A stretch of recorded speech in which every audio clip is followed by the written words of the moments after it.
You're listening to a podcast from The Word. It's the Word in Your Ear podcast. I'm David Hepworth. I'm in North London, and at the other end of this 2 cocoa tins and a piece of string arrangement is Alex Gold. Where are you, Alex?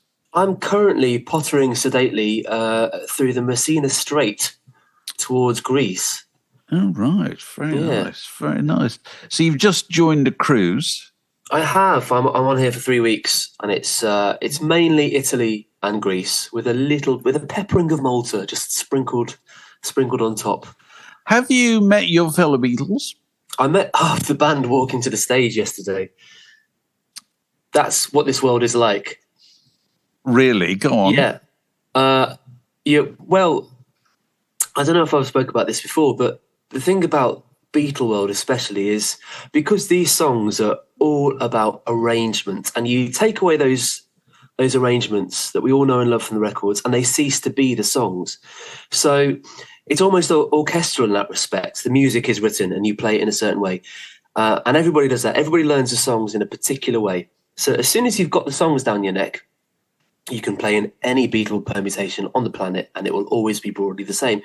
So in practical terms, this means that you can form a Beatle group at short notice from 4 people across 4 corners of the planet, bring them all together, they can meet walking towards the stage door, and it'll all be fine because they'll all they'll all be hardwired to play the songs in exactly the same way. There is only one way to play Twist and Shout. There is only one way to play, Penny Lane or whatever. It can only be done in that way. Yeah, it's true. It's bizarre. Actually, the weirdest thing for me is trying to forge an on-stage connection with these people who you literally 10 seconds ago you didn't know, because it's all about camaraderie as well. That feels kind of weird. But the notion that I won't know who I'm going to be playing with until I get there it's no longer so strange, or it doesn't feel as strange to you. So are your fellow Beatles all British, or are they from all over the world? They are. Actually, this time they're all Brits. Yep. But they're all considerably older than me as well. Yeah. So it's so nice to be none of you are young enough to be in the Beatles. Let's be honest about this. Yeah. Let's be real. None of us are young enough. But actually, the Beatle world is populated by people twice as old. Plus the Beatles. Yeah. That's extraordinary. So you play tonight. Do you know what you're going to start with and what you're going to finish with? Does anybody do a set list? Well, here's the thing. So I know that we're doing the Beatlemania show in the theatre tonight, which is one of the big guns. But I've got no idea what the set list is. No idea what we're starting with. No idea what we're finishing with. No idea if I actually know all the songs we're meant to be playing. So I might have to do a bit of swatting up. But another great thing about the Beatles songs is they're all really, from John's perspective at least, they're all really easy to learn because there's no fat on them at all. There's no meandering kind of middle 8 sections. It's all punchy, square, to the point. And by and large, they're all quite repetitive as well. So, you'll have sections repeating themselves periodically throughout the song. So once you've learned the first 30 seconds, you've basically got the You've learned nailed. It. Yes, yeah. True. The other thing, telling me how I'm right about this, I've always had the feeling about the Beatles that one of the great things about the Beatles is they started at the beginning. All their songs start at the beginning. They don't have long meandering intros. Yeah, well, wasn't that story about, I think it was Can't Buy Me Love, and Paul McCartney wrote it as this kind of wandering blues number. And George Martin said, don't do that. Start with the chorus.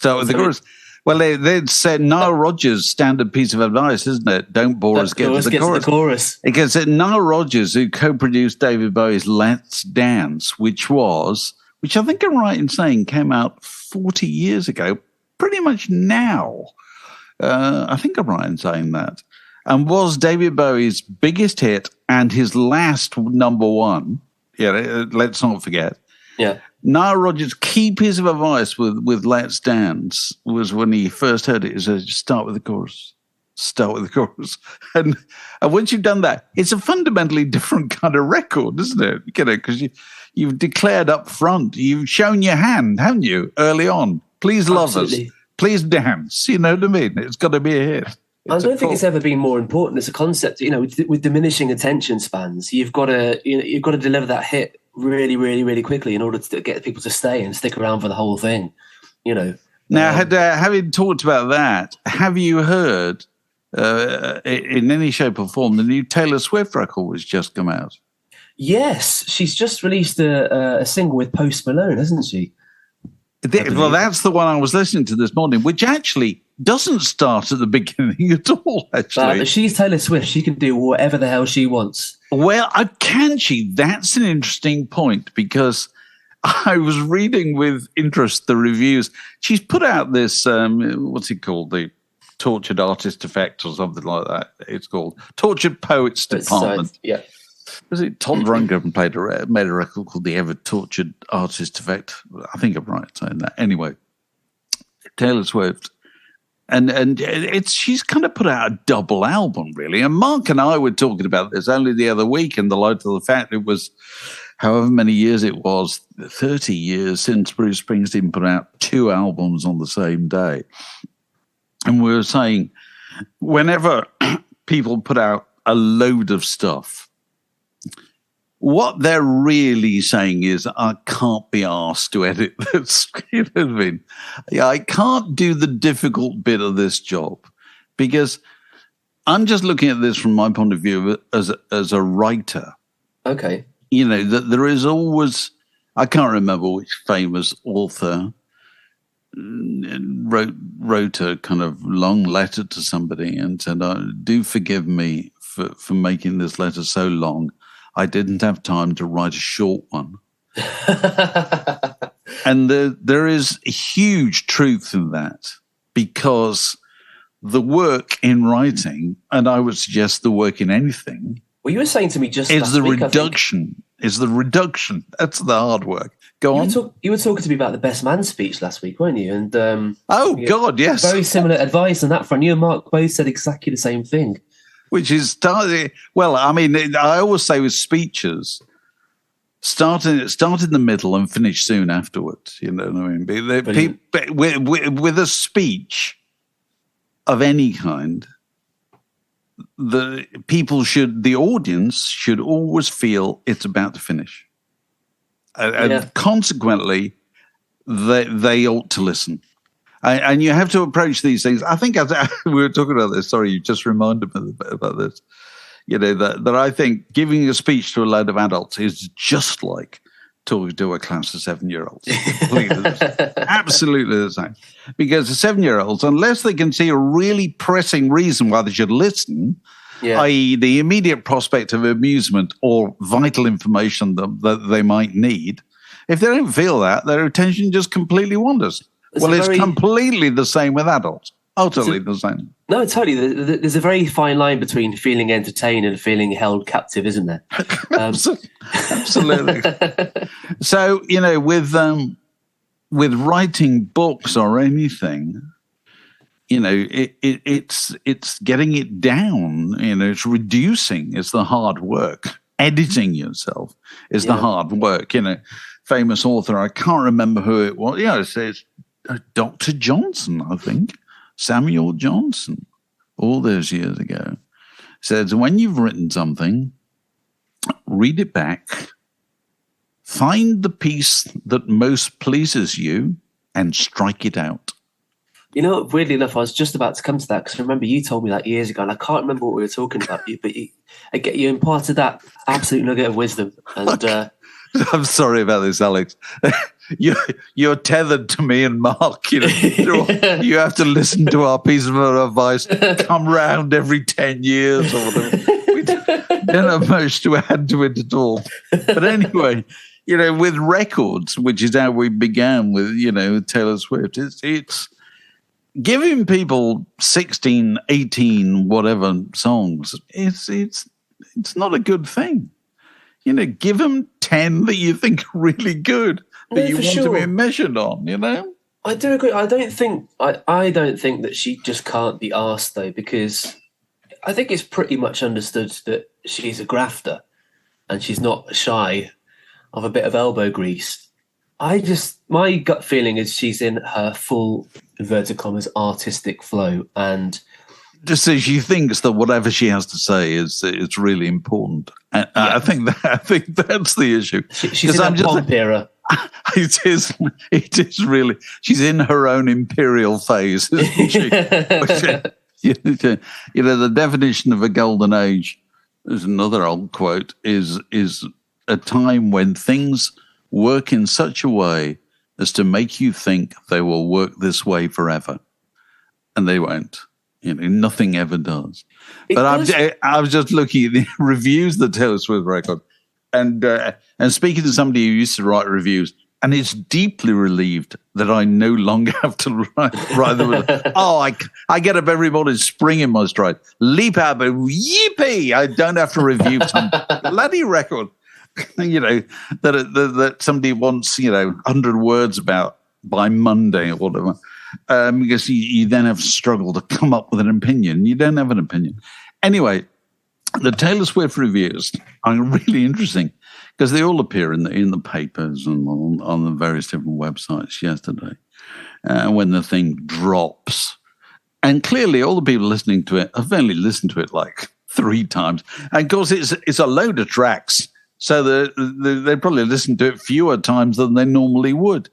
And most of them, given the enormous, unprecedented popularity of Taylor Swift, and the kind of vengeful attitude of her admirers to anybody who's less than respectful in any opinion about them, they've all pretty much said, "Oh, she's great, isn't she? Isn't she great?" You're like, no, I think she's greater than you think she's great. No, I really think she's great, whatever. And, it's all a little bit tiresome. I looked at the New York Times, and somebody has gone so far as to say, and I'm going to read the headline here. Okay. It says, on the tortured poets department, which is the name of the record, Taylor Swift could use an editor, is what this... Radical. Well, I think... I tell you what I think. We could all use an editor. It doesn't matter who we are. We could all use somebody else going through it and going, do you know this could be shorter? You don't really need that bit. And if you think you're above that, you got a problem. But I need an editor more than most is when you're the biggest star in the world, isn't it? Clearly. Absolutely. And that's probably the one time when you don't get it. Yeah. And going back to the Beatles, as we inevitably do, at the back, they were each other's editors, weren't they? You can see that in Get Back. Well, didn't they're looking at the faces of it? Yeah, absolutely. And I was thinking about this yesterday. We're always coming up with things that we think are remarkable about Get Back. And the most recent thing that struck me only yesterday was that George Harrison had he got the basic idea of something, the song, which some would say he got from James Taylor's song, Something in the Way She Moves Anyway, whatever. He came along with it half done, and then says, "What do you think, guys? Can you come up with a word? Affects me like no other, or whatever." And John Lennon says, "What does he say? Pomegranate? Pomegranate, yeah. Just think of a word, and the word will come eventually." Yeah. Which is probably true, But the idea that he would, that George Harrison would be kind of vulnerable enough, would make himself open enough to go along with a piece that wasn't finished and play it to the 2 most successful songwriters on the planet at that point. You know what I thought was equally intriguing? It was McCartney when he's writing The Long and Winding Road and going to Mal Evans. All right. Suggest words. Mal, I can't think of a word here. Can you just think of something? It's absolutely astonishing. And you could argue that he was the biggest ego in the Beatles, and he was still self-aware enough to go to the roadie and ask him for his input on what might be the best way forward. I suppose, I know I always go back to Oasis, but Be Here Now is a really good example because Noel Gallagher still says to this day that he wishes that someone would have come up to him and said, "Don't you want to maybe chop the last 16 minutes off that song?" Really? maybe the first 3 minutes of the first single as helicopter noises and Morse code isn't the best idea. And it's the same sort of thing, absolutely at the top of their game, and nobody would dare to say no. Maybe this is a turning point for Taylor Swift. Well, maybe. I also wanted to ask you about another thing based on listening to some of the album and reading this review in the New York Times. She says, I think it's she who wrote this review. Sorry, I'm going to check the name. Yeah, Lindsay Zoll. Yeah, sorry, I'm going to find the... Okay. For all its sprawl, though, the Tortured Poets Department is a curiously insular album, often cradled in the familiar amniotic throb of the production. Now... Hang on, can I just interject here? What is an amniotic throb? Well, it's a bit of a vague use of a metaphor there, but the amniotic fluid is what we all float in the womb, isn't it? Oh, of course. It nurtures us. Okay. Right. And I thought it was quite a decent metaphor there, because I kind of know what she means. The familiar amniotic throb. And I read that review before I went and listened to it. And when you go and listen to the first track, which is the one you mentioned earlier. That's the familiar amniotic throb. Yeah. Because my point is, it's the familiar amniotic throb of most pop music nowadays. Because most pop music nowadays is made in a certain way. Yeah. In that you can't quite work out whether that's what you might call a real instrument or some kind of synthesizer or some kind of, effect generated. And I've noticed this about a lot of bands that formed in the noughties, actually. Their most recent record, or the further along their careers they've gotten, the more difficult for me as a musician it is to identify instruments which are actual instruments. Kings of Leon, The Killers, the Arctic Monkeys, all their records seem to be comprised of a lot of sounds, but not necessarily a lot of instruments. And I'm not suggesting that's a bad thing for a second, but it's different. It is different. And it's interesting you should say that, because you and I genuinely, we've not talked about this at all before. And you think the same as I do, because it was brought home to me the other day when I was writing a thing for the New Statesman about the 50th anniversary of one of my favorite records, which is Richard and Linda Thompson's I Want to See the Bright Lights Tonight. So that's made in 1973, actually. So it's 51 years ago. And it's a folk rock record, I suppose. It's in that kind of idiom. It was recorded quite quickly in at Sound Technique Studio, which was in a former Victorian dairy just off the King's Road, right. which is where John Wood, who ran Sound Techniques, used to. So he produced, I don't know, loads of people, incredible string band, and I don't know, Fairport Convention. All those people recorded in there. Nick Drake's records were made at Sound Techniques.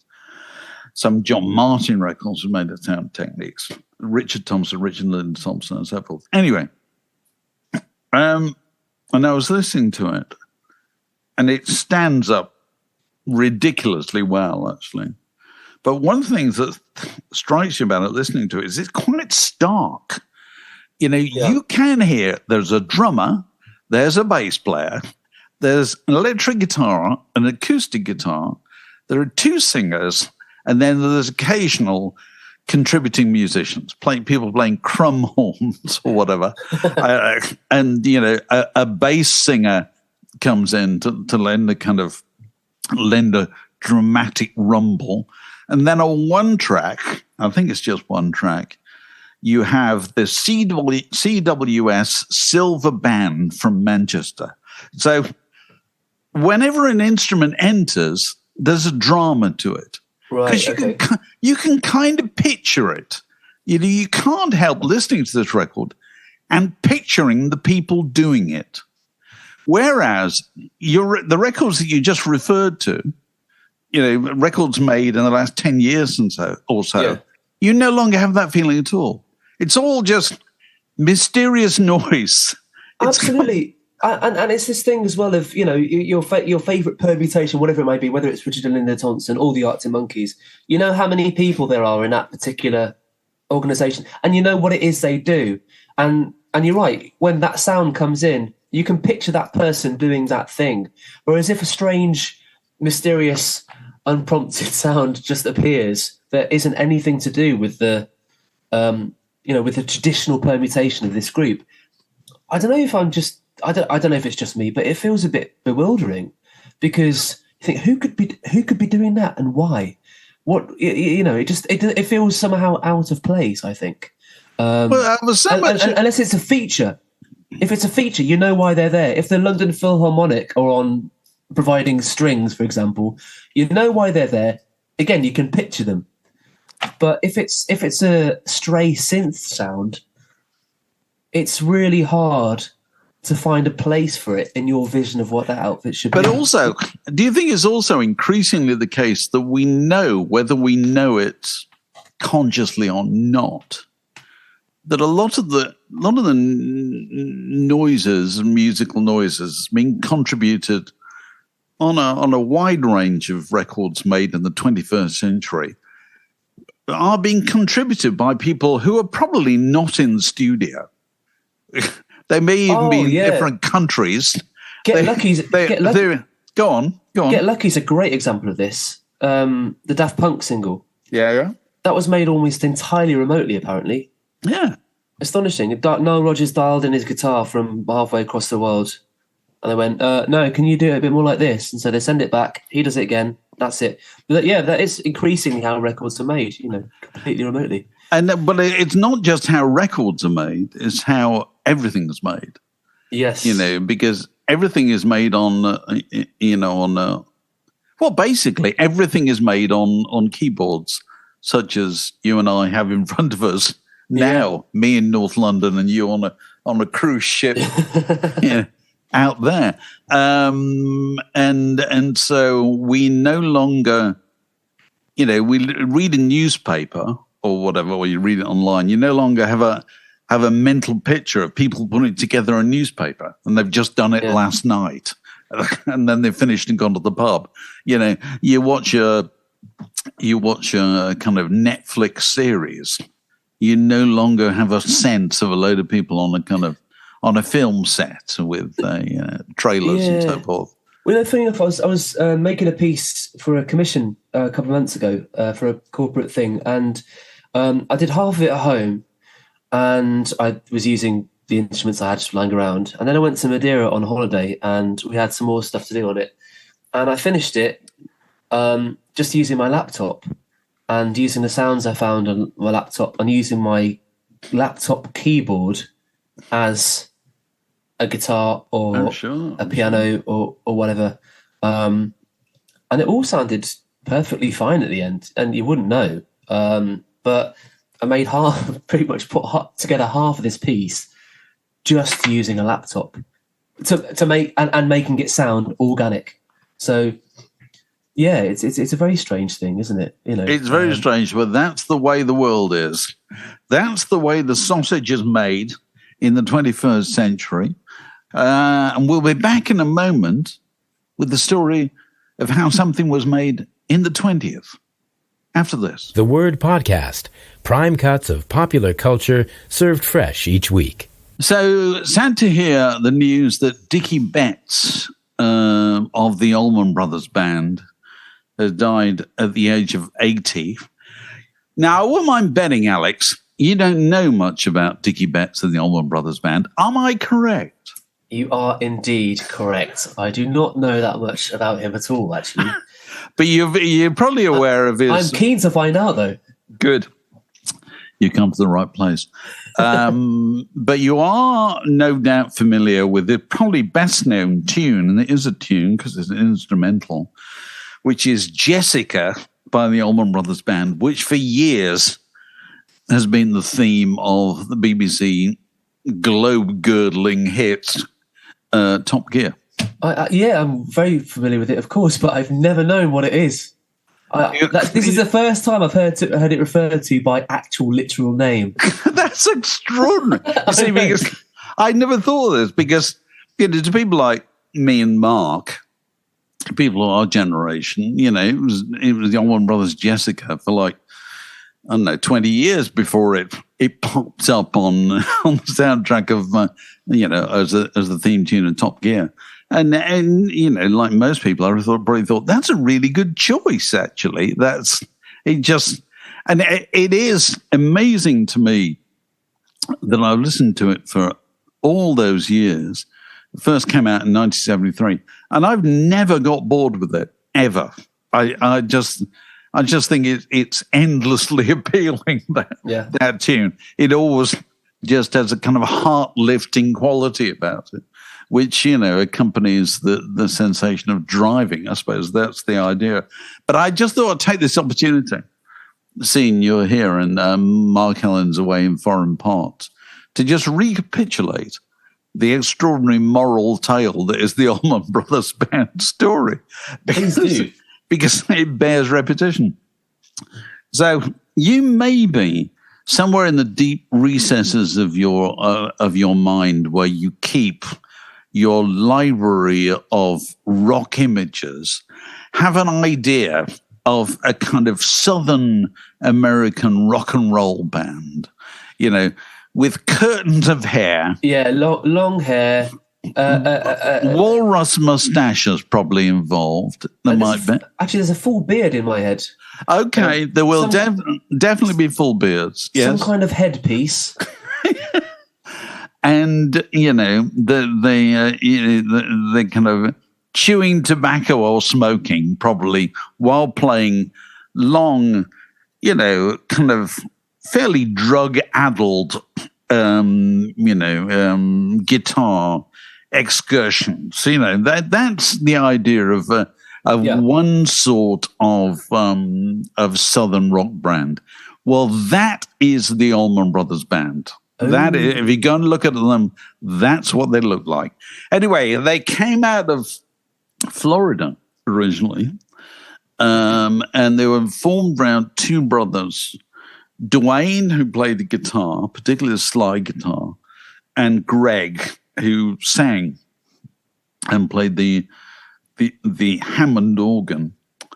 And they moved to Georgia because they were managed by Phil Walden, who had been the manager of Otis Redding and so forth. So based in Macon, Georgia, and they became an absolute sensation as a live band in the United States in the early 70s. So that for anybody who thought the Grateful Dead were far too noodly and not carnal enough, the Allman Brothers Band was absolutely perfect because they were kind of, they could play greasy and sleazy. They could do that. Yeah. But they're also fabulous players. And Greg Allman, really good singer. Dwayne Allman, a spectacular guitar player, to the extent that he played loads of sessions. And so he played, I think he played on Layla. Well, he did lately. They brought him in. So he is the person playing the famous riff, right? That we were discussing only the other week. So he was a member of Derek and the Dominoes, which is a very short-lived thing. But he played famously on a version of "Hey Jude" by Wilson Pickett, and I think he played on "The Weight" with Aretha Franklin. He was the guy that they all got called, to contribute.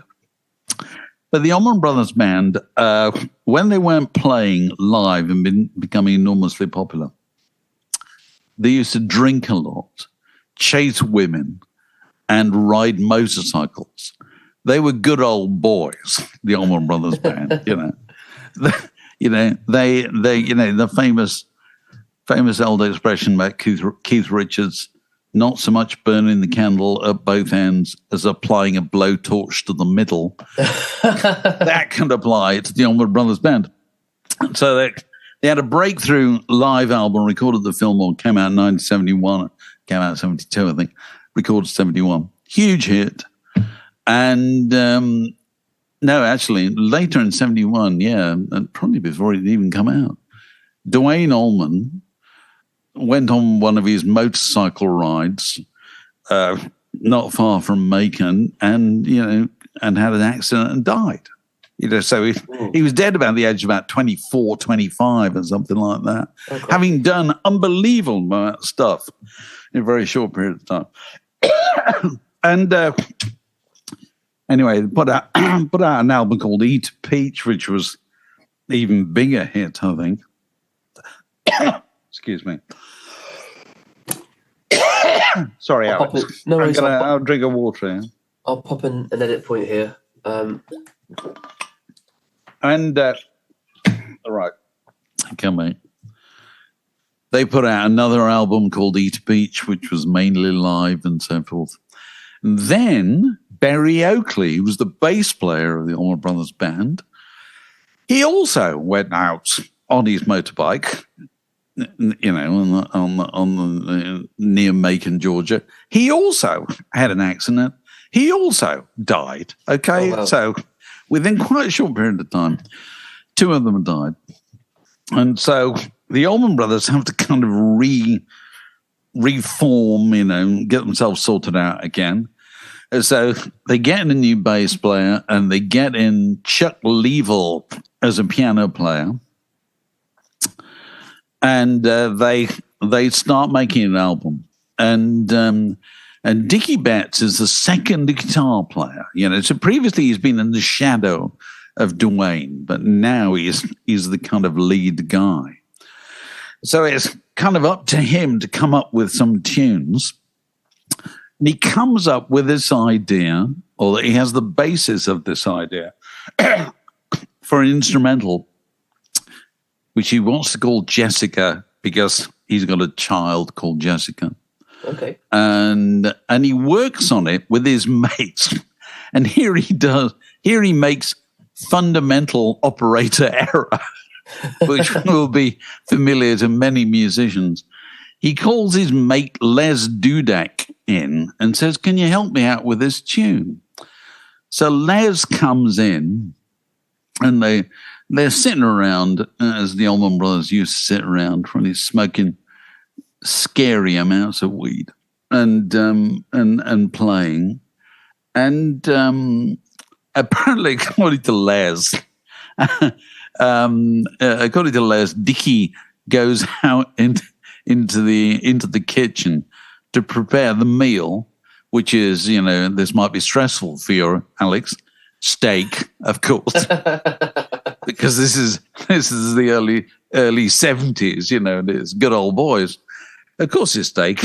And he comes back, and Les says, "I've got an idea. I've got the middle eight. I've got it sorted out. I've got the bridge here, And so they work on it, and they have the idea, and they play it to the rest of the band, and then they go and record it. And Les says, "Well, I want to play along with you," kind of thing. And so Dickey, obviously at this point, realizing, I want the credit for this song on my own, it just says, "No, I'll tell you what, Les, you just play the acoustic at the beginning. You play the rhythm, and you can still hear it. It's on the record, Yeah. And they go and make this record. And Jessica becomes kind of the lead track for the album Brothers and Sisters, which comes out in 1973 and is a huge hit album. And Jessica becomes one of those things that just goes pretty much on the playlist of every FM station in the United States. They just run it for 10 years. It's like Stairway to Heaven. It's that kind of tune. They just play it forever. And then, of course, years later, it gets taken up by Top Gear and probably loads of other movies and so forth. And so somebody must have made a fortune out of Jessica. Yeah. Well, it wasn't Les Dudek, who always felt rather ill-used by the whole experience, Yeah. And so it's quite interesting. All the Allman Brothers were all interviewed about this at various points over the years. And what they all said was it kind of should have been a band composition, really. And I think they're probably right, aren't they, Alex? With an instrumental. If you go and listen to that, they're all playing on it. You know, what makes it appealing is what they all do on it. It's not just the tune, is it? You know, yeah. It's the piano, it's the drums. It's the arrangement. Yeah, absolutely. It's the arrangement. And they can't be nobody's doing the arrangement on their own, are they? Well, what's your experience of this? Oh, gosh, it's kind of a nebulous area, isn't it? Because there's a real grey patch between what constitutes an integral part of the song and, you know, what is an incidental example of just the band playing a piece of music that's been given to them by the person or people who wrote it.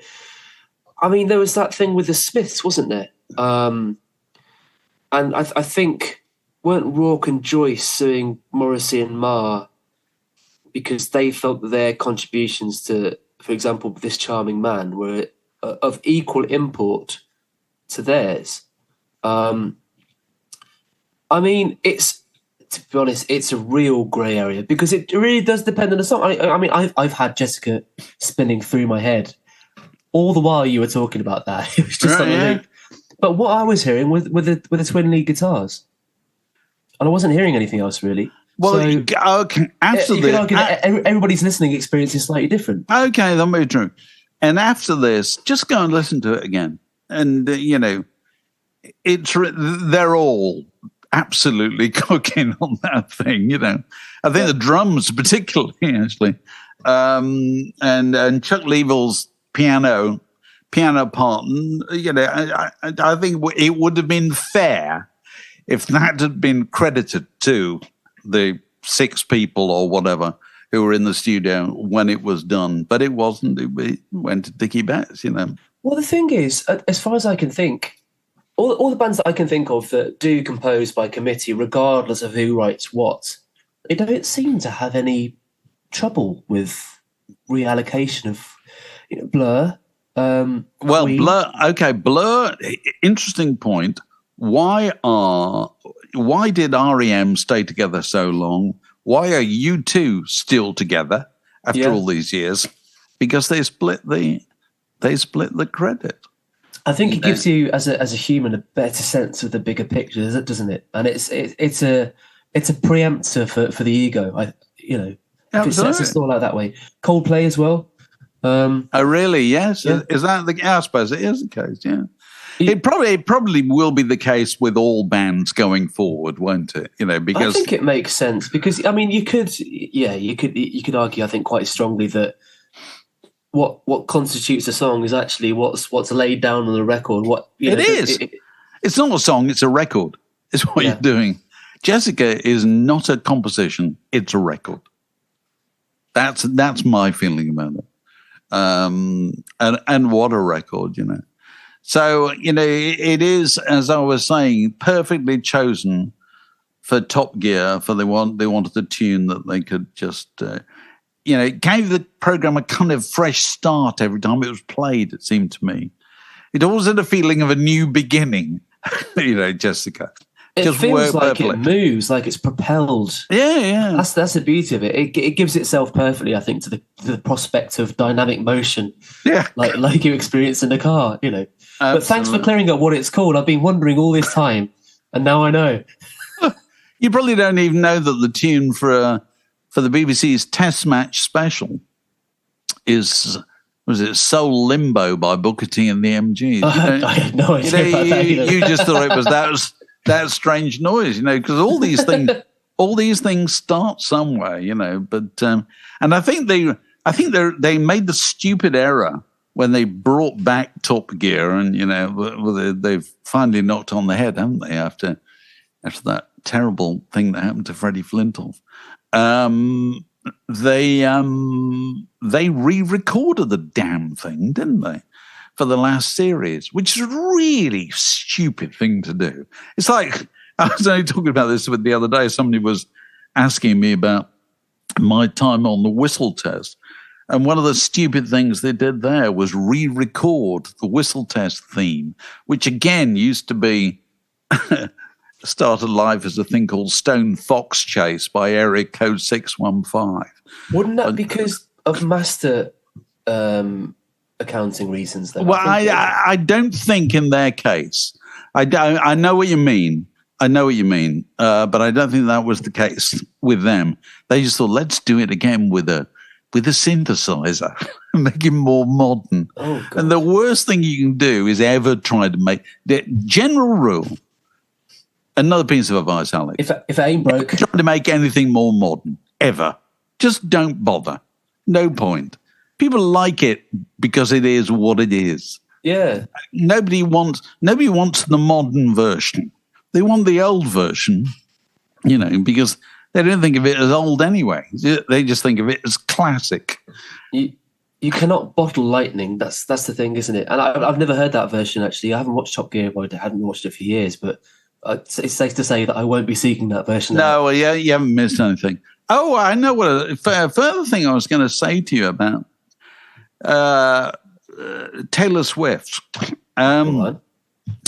is that she has a song on this record where she mentions the Blue Nile.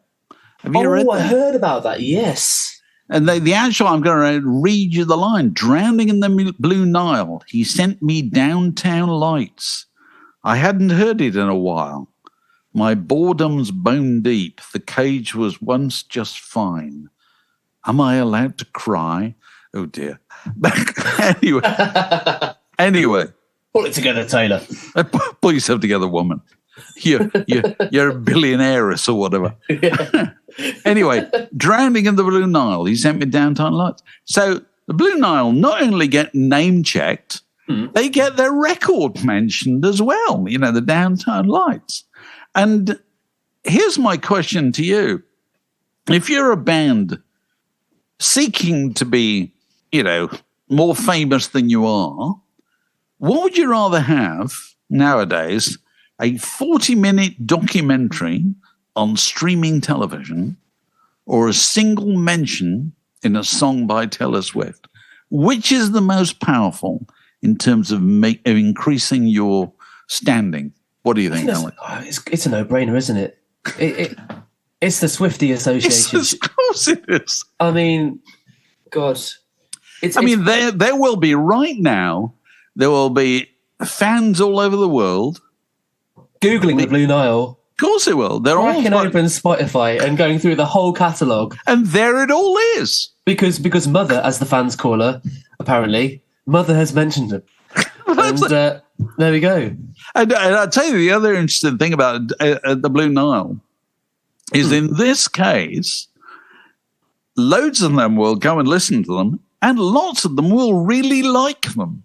Yeah. Because the Blue Nile, immensely likable sound, isn't it? You know what I mean? For sure. But I think a lot of them will have decided they like them because Taylor Swift likes them also evidently too. So, there's that kind of psychological aspect to it. It really cannot fail. It can't fail. I bet the Blue Nile's figures are massively up this weekend. No, why not? I like the Blue Nile. I like to see him known by more people, because they'll warm to them, certainly. So whatever you might think of Taylor Swift's album, she's doing valuable social work there in spreading the name of the Blue Nile. So, Alex, we should just reiterate before we leave the importance of people responding by liking and so forth, and favoriting us, and subscribing if you haven't done that already. If you happen to be, I don't know, are people watching this on YouTube? They might be, might they, Alex? This will be on YouTube with a very lovely thumbnail but looks very pretty. Right. So but you can subscribe to that, can't you? Yeah, you can subscribe to us on YouTube. You can subscribe to our podcast feed, of course. And yeah, as you say, Dave, liking, commenting, any kind of engagement, it all really helps, and we all really appreciate it. So. And the thing that helps most of all is if you're not already a Patreon supporter, you can go and find out how you could be one by going to patreon.com, word of your ear, Is that it, Alex? That's exactly it, yes. And there's a whole raft of benefits and goodies that you can experience with joy, should you wish to sign up, including the world's greatest birthday present, might I suggest. Go on.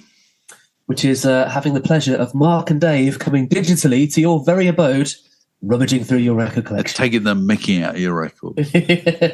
That's what we do. It's important. It's an important social service.